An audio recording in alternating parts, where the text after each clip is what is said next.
VL Trucking Part 2 and action. So today we are going to talk about settlements. So on average, we make about $8,000 to $8,500 gross per week.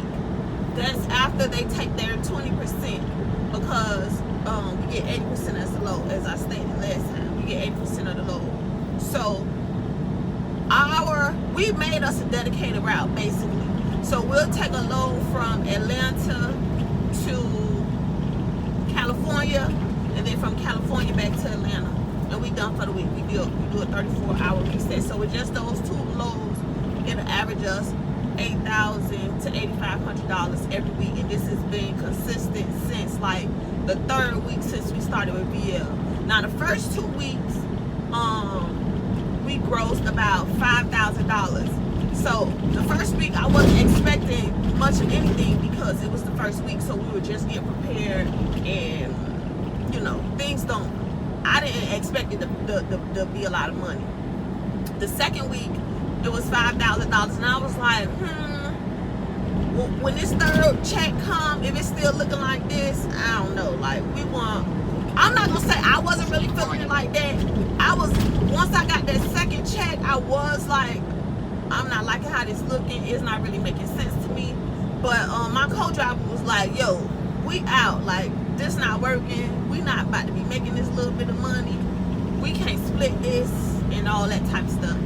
So when we got our third check and the number started going up, and then we started seeing better checks every week, then we was like, okay, it's fine.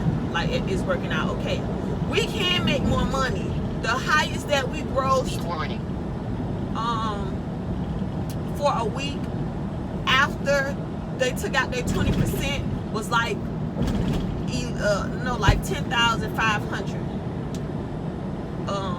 And the second highest we grossed was like 9,000 or something. But on average, we make about $8,000 to $8,500 every week. So with VL Trucking, I feel like speed warning.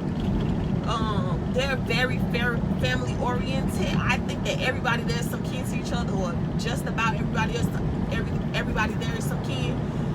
When we went there, we had to switch trailers, and we ended up going there. This was probably a couple of weeks after we had started. We went there, like, they know us by name. Like, if I call a recruiter, like, she know who I am, or she'll pick up the phone. She like, hey, how you doing, whatever. I just call somebody at the company. I can't think of his position right now, but I called him and I was like, hey, this is me. He was like, oh yeah, I know, how you doing? I haven't spoken to you in a while, and all this. So they're a very family oriented company. Our dispatcher just texted us the other day. He was like, we his favorite team. I know we are, but yeah. But when we first got that truck was so dirty. They told me that they cleaned it out. Like, the recruiter told me on the phone, like, oh, they have to clean the truck and do this and do that. That truck was filthy. Like, when I wiped off the steering wheel, it looked like a mechanic was driving the truck. Like, that's how dirty it was. Well, so if you get a truck from them, you know, hopefully your truck clean. But we know where they get their trucks from. And when we went there, all the trucks was dirty there too. So they don't clean the trucks. VL didn't clean the truck. So you make sure you have some cleaning supplies to clean your truck out. You want to wipe it down anyways, regardless of what. But it was dirty. I'm gonna insert the settlements for December. So whatever saying that's the second time I said that, and then whatever. I'm gonna insert the settlements for what?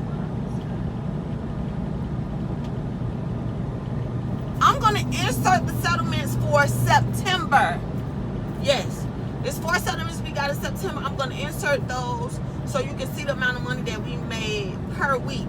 And I'm gonna also insert the settlement that we made over $10,000 for that week. But that's all I could think of with them right now. I think that they're a great company.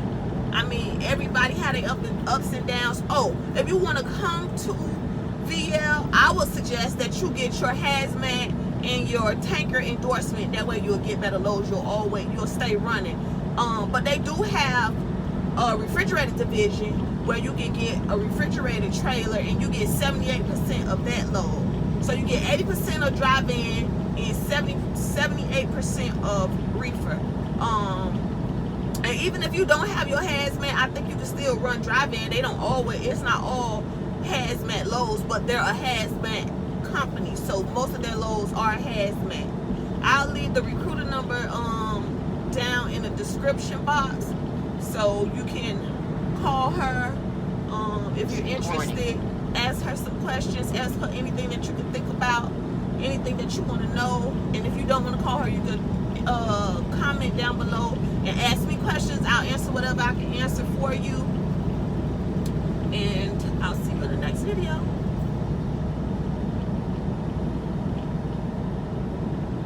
Stop it.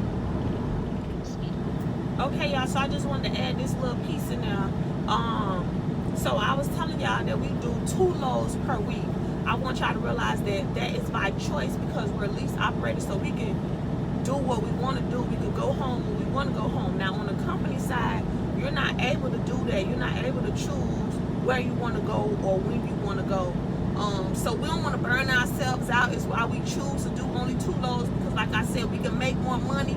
But at this point, we're not really trying to be greedy. We want to do what we're doing, go home and rest, be with our family, do stuff that we want to do, handle business, because we've been with companies where we weren't able to do anything. We were on the road 5 months at one point in time, like 5 months straight, didn't go home or anything. And then the recruiter told us, oh no, I don't think that you guys should go home for the amount of time that you want to go home. That wouldn't be a good idea. Like, lady, we just worked 5 months straight. Like, what you mean? But yeah, so we choose to do what we doing. You can do more if you want to, but that's not what we want to do at this point. Like, we satisfied with the amount of money that we're making. Yeah, we satisfied with the amount of money that we're making, so we're not trying to do more than what we're doing. Oh, yeah, so we our fuel cost is about $1,600 to $1,800 per week. We can't get it lower because I told my co-driver, like, we fuel at Love's, Pilot, or Flying J. So I told my co-driver, like, we don't have to fuel here. We can fuel at the smaller truck stops and pay way less for fuel per gallon. That'll save us a lot of money. And then we can go, I mean, they have, a lot of those smaller truck stops have showers also. But if we don't end up there, we can still go to Love's, Pilot, or Flying J and just pay for a shower.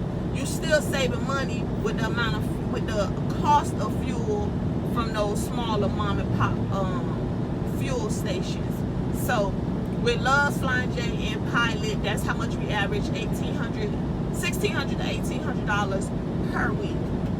I want to get the cost lower, so I'm going to try to convince my co-driver to let's go to those smaller fuel stations. But the only thing is, I'm so scary, so I want to be where it's like a lot of light at. So if I have to fuel, I'm not going to go there unless it's daytime. And unfortunately, I drive at night, so I don't know what to do.